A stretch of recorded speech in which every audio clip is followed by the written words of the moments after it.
తెలుగువారి number 1 choice Telugu matrimony. ఏపీలో కూటమికి ముందుకు వెళ్తున్న జనసేన పార్టీ బలోపేతంపై దృష్టి సారించింది. తెలంగాణలో బలపడేందుకు రోడ్ మ్యాప్ ని రెడీ చేస్తోంది. సంస్థాగతంగా పార్టీని పటిష్టం చేయాలన్న సంకల్పంతో సేనాని ప్రత్యేక ప్రణాళిక రెడీ చేశారు. అదేంటో చూద్దాం. ఏపీ తెలంగాణలో పార్టీ బలోపేతంపై అధినేత పవన్ ఫోకస్ పెంచారు. ఇటీవలే పార్టీ నిర్మాణ బాధ్యతలను రామ్ తాళ్లూరికి అప్పగించారు.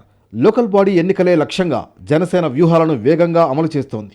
ఇటు ఏపీ అటు తెలంగాణలోనూ విభాగాల వారీగా వరుసగా సమావేశాలు నిర్వహిస్తోంది.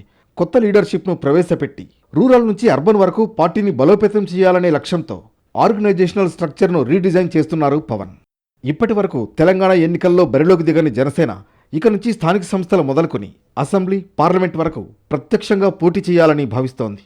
ఏపీలో సాధించిన 100% స్ట్రైక్ రేట్ మాదిరిగానే తెలంగాణలో కూడా బలం పెరగాలని పవన్ భావిస్తున్నారు. ప్రత్యక్ష పోటీలో ఉంటేనే క్యాడర్ యాక్టివ్ అవుతారని, గ్రౌండ్ లెవెల్లో జనసేన ఎదుగుతుందని అంచనా వేస్తున్నారు. తెలంగాణలో కొత్త నాయకత్వం ఎంపిక, యువతను ఆకర్షించే విధంగా కార్యక్రమాలు చేపడుతున్నారు. ఇక ఏపీలో కూడా కార్యక్రమాలు అదే వేగంతో సాగుతున్నాయి.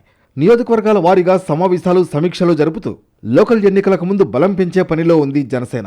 2 రాష్ట్రాల్లోనూ కీలక నేతలతో ఎప్పటికప్పుడు చర్చలు జరుపుతున్నారు. పార్టీ నిర్మాణం, ఆర్గనైజేషనల్ రివ్యూ, ఫీల్డ్ రిపోర్ట్లు, స్ట్రాటజీ చర్చలు మంగళగిరి కేంద్ర కార్యాలయం నుంచే నడుస్తున్నాయి. మొత్తానికి ఈ ఆర్గనైజేషనల్ రీసెట్ జనసేన రాజకీయ ప్రభావాన్ని ఎంతవరకు పెంచుతుందో చూడాలి.